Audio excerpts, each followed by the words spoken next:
सोचिए कि आप शाम को ऑफिस से थक कर निकले और आपने झट से 2 प्लेट गोलगप्पे ऑर्डर कर दिए।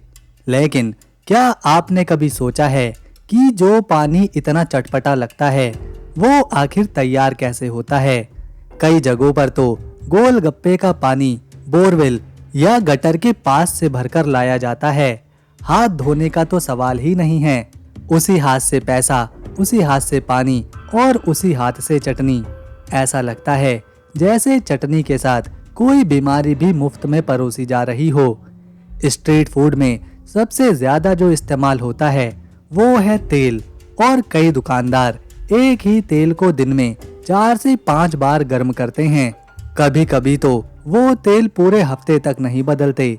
बार बार गर्म करने से उसमें ट्रांस फैट बनता है जो सीधा दिल की बीमारियों को न्योता देता है।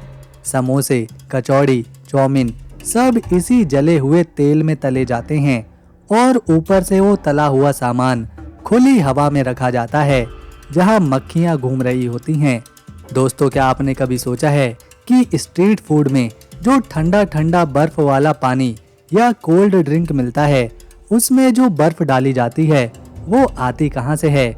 ज्यादातर बर्फ फैक्ट्रियों से आती हैं जहां पीने का पानी नहीं बल्कि गंदा पानी जमाया जाता है।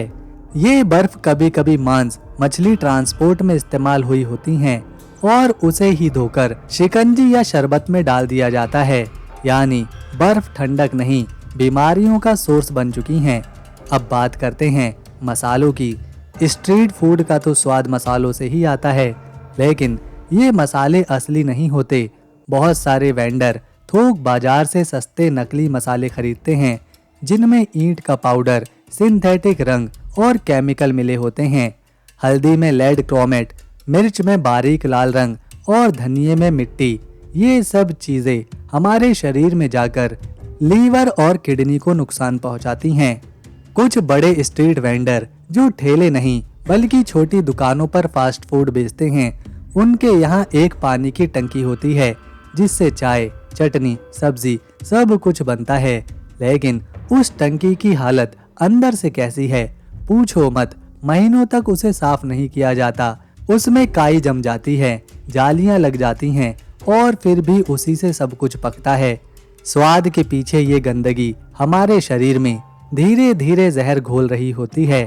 सैंडविच, पाव भाजी, बर्गर, इन सब चीजों में इस्तेमाल होने वाली ब्रेड और बिस्किट अक्सर एक्सपायरी डेट के पास पहुंच चुकी होती हैं। दुकानदार ऐसी ब्रेड थोक में बहुत सस्ते दाम पर खरीदते हैं और उन्हें हल्का सा भूनकर या तवे पर गर्म करके परोस देते हैं।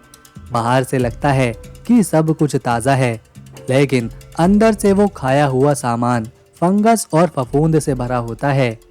क्या आपने कभी देखा है कि ये फूड वेंडर हाथ कब धोते हैं? शायद ही कभी। कई बार वो पैसे लेते हैं, फिर उसी हाथ से खाना बनाते हैं और फिर उसी गंदे हाथ से प्लेट पकड़ाते हैं। ना तो दस्ताने होते हैं, ना ही साबुन। कई जगह तो पानी भी सीमित होता है, तो हाथ धोने की झंझट ही नहीं पालते। यही वजह है कि स्ट्रीट फूड से आपको टाइफाइड, फूड पॉइजनिंग और हैजा जैसी बीमारियां हो सकती हैं। अब बात करते हैं बासी खाने की। बहुत से स्टॉल वाले बचा हुआ खाना रात में रख देते हैं और अगली सुबह फिर से बेचते हैं। थोड़ी गर्मी दी, थोड़ा मसाला डाला और बन गया ताज़ा खाना। लेकिन हकीकत ये है कि वो खाना पहले से ही बैक्टीरिया से भरा होता है। बासी चावल, पुरानी चटनी और बासी ग्रेवी सब कुछ हमें स्वाद के नाम पर परोसा जाता है। आजकल हर गली नुक्कड़ पर चाइनीज ठेले वाले मिल जाते हैं, लेकिन क्या आप जानते हैं कि इनका सोया सॉस ज़्यादातर नकली होता है और उसमें हानिकारक केमिकल जैसे MSG यानी मोनोसोडियम ग्लूटामेट डाले जाते हैं। इससे भूख तो बढ़ती है, लेकिन साथ में सिर दर्द, चक्कर और ब्लड प्रेशर जैसी समस्याएं भी हो सकती हैं। ऊपर से वो चाइनीज नूडल खुले में रखे जाते हैं और बिना धुले बर्तन में बनाए जाते हैं। कई स्ट्रीट मिठाइयाँ दिखने में बहुत ही लाजवाब लगती हैं, रसगुल्ला, गुलाब जामुन, जलेबी, लेकिन इनमें मिलाए जाने वाला दूध अक्सर मिलावटी होता है। कई बार तो दूध की जगह सिंथेटिक पाउडर का घोल डाला जाता है और मिठाइयों को जो चाशनी में डुबोया जाता है वो हफ्तों तक इस्तेमाल होती हैं उसमें चींटियां, मक्खियां और धूल सब कुछ गिरता है, लेकिन फिर भी वो चाशनी नहीं बदली जाती। अब बात करते हैं स्ट्रीट फूड की सब्जियों की। चाट हो, छोले भटूरे हो या मोमोज, सब्जियां इन सब का अहम हिस्सा होती हैं। लेकिन वे कहाँ से आती हैं, कैसे रखी जाती हैं, ये आपने कभी सोचा है? सब्जियां ज़्यादातर लोकल मंडी से ली जाती हैं, जहाँ की सफाई की हालत ख़राब होती है। उन्हें धोने की मेहनत कोई नहीं उठाता, सीधा काटकर स्टील के गंदे डब्बों में भर दी जाती हैं। सच ये है कि ज़्यादातर स्ट्रीट फूड वेंडर्स का मकसद सिर्फ मुनाफा कमाना होता है। उन्हें ना आपके स्वास्थ्य की चिंता है, ना ही सफाई की। उन्हें पता है कि ग्राहक को सिर्फ स्वाद चाहिए, और वो स्वाद चाहे किसी भी गंदगी से क्यों ना आया हो। और हमें भी स्वाद के चक्कर में ये सब नहीं दिखता कि पीछे कितना गंदा खेल चल रहा है। जो खाना इतना रंगीन दिखता है, लाल तंदूरी चटनी, पीले पकौड़े, हरे चटनी वाले मोमोज, वो सब फूड कलर से रंगे जाते हैं। और ये फूड कलर्स ज़्यादातर नकली होते हैं, जो हमारे शरीर में धीरे धीरे जहर की तरह काम करते हैं। इससे लीवर और किडनी पर असर पड़ता है। खासकर बच्चों के लिए ये जहर से कम नहीं होते।